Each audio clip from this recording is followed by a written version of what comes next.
In today's video, I'm going to show you how to make this text animation inside Premiere Pro. Let's get into it. Let's select our text layer and then head over to Window, Extensions, and Film Impact Dashboard. Here you want to go to the text folder and on Text Animator, click on Apply.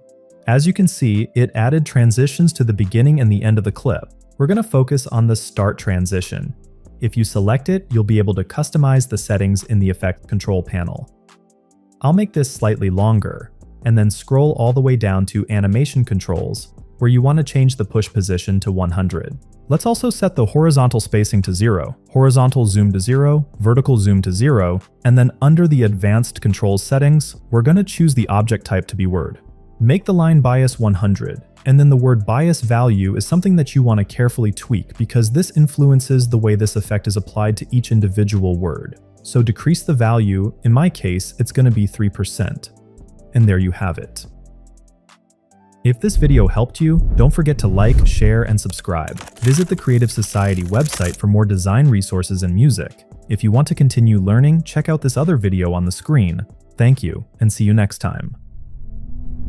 This is Creative Society.